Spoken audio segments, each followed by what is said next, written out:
Nothing is permanent, and few things last longer than a couple years anymore unless it starts with a G. But I'm happy to be here celebrating my 10-year anniversary with my 2010 BMW S1000RR. And this replaced my old General, which was my previous longest relationship at 9 years. When I ordered my S1K, I already had a 2000 Aprilia Malay and a 2000 Harley Sportster in the garage, both of which I'd highly customized when I had my shop back in Florida. On a Friday afternoon, I test drove the newest Aprilia, an RSV4, and it was awesome. And the guys at AF1 Racing are so good to work with too. And the next morning, I drove the BMW, and the throttle was so responsive it was almost scary, and I could do 87 mile an hour in first gear getting on the highway. It was a tough choice because I wanted them both, but I ultimately went with the BMW because I already had an Aprilia in the garage. So I ordered the last BMW that Alamo BMW Motorcycles out here was going to get in 2010, and I had to take it like it was. It was in black, which Thunder Gray they called it, and had all the electronics, which I told them to keep, but I couldn't, and I'm sure glad I did, because over the years, those electronics have saved me from myself more than once. For example, right after I had the break-in miles and the rev limiter taken off, I was out in the hill country with sunshine on the back, and I jacked it into second at redline, and the front end just started coming off the ground, and pretty soon the orange lights blinked, letting me know that it was going to settle us back down smooth as silk at 100 plus. It was amazing. As you can see, I've done a ton of modifications to this bike over the years, and the first one I did after 20 miles of basically just driving it home the scenic route from the dealership was I started stripping the lower panels off and painting sort of a German flag real fire design on with the airbrush. And I also painted Verrückt on the tank cover, which is German for insane. The next time I got the wrenches out wasn't for an upgrade, it was repair. At about 3, 4 in the morning, I was out in the hill country and in a right curve, and a giant raccoon come running across. I missed him with the tire by leaning harder, but he did hit the oil cooler and shattered all the plastic behind it. I kept the bike upright, so it could have been a lot worse. The next modification were the attack rear sets I installed. They're adjustable, so it gave a little bit more flexibility and solid footing, and I could flip them around side to side and upside down to get a little less bend in the knee, which made it great, because I left on this at 2 a.m. one morning to go to Colorado. It was a 1,000-mile ride. And yeah, this thing wasn't really made for touring, but it rode great all the way there.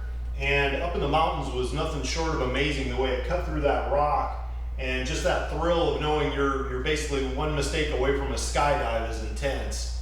My thumb was completely worthless though after holding the throttle that long, so I've installed a throttle meister after that, and that made the long drives a whole lot easier. On the way home from Colorado, I missed a deer carcass by less than a foot. And it was kind of that realization that if you're doing anywhere over 100 in the dark, you're overdriving your headlights.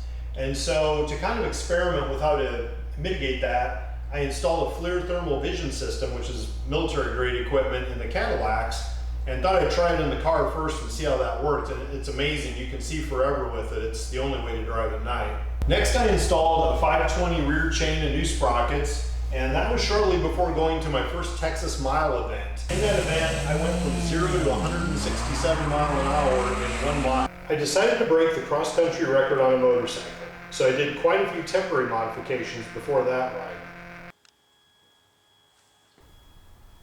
Plenty more detail in the movie about it, but basics were an extra 5-gallon fuel tank in the back feeding to the front tank, thermal vision system, padded passenger pegs, and geared for mileage so it could hit 108 mile an hour in first gear. Made it from San Diego Beach to Jax Beach in 33 hours and 10 minutes, setting the new record. Ran perfect. Next was the exhaust system. I put a full Akrapovic system on it, and that saved about 17 pounds over the boat anchor that comes with the bike stock. Plus it picked up a few horsepower as well. To really take advantage of the exhaust install though, I needed a tune.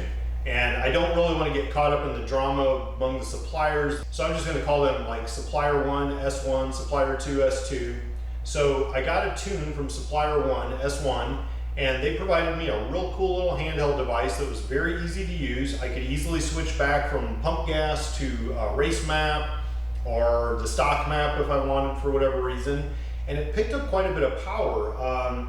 The next Texas mile, instead of 167 at the high end, I think I hit like 183 or 4 mile an hour, so it was a pretty big jump. Felt very responsive, had good luck with it. The only thing that I'll qualify on this later is supplier 2 didn't think too much of it, and I'll explain why in a little bit. I knew that I couldn't get a whole lot more power without tearing into the engine, which I really didn't want to do, so I instead went to lightening it even more. After the exhaust, I did the BST carbon fiber wheels, which not only lowers the weight, but the rotating mass and unsprung weight as well. Also did an EarthX battery, lithium battery, which is about a 5-pound savings. And the other thing I've noticed in Colorado is that coming down the hill, I had a little bit of brake fade. So I upgraded the brake system. I put full Brembo, master cylinder, monoblock calipers, full floating rotors, and even lightweight brake lines on it from Spiegel. The rear ones I didn't touch because frankly they're just not used as much or as effective. I took the bike back to Colorado to try the new modifications. It was a big improvement though. They felt much more solid, and in the mountains there was no more fade like I had with stock. I should have left well enough alone, but I didn't. And the next thing I knew, I was ordering cams and pistons from S1.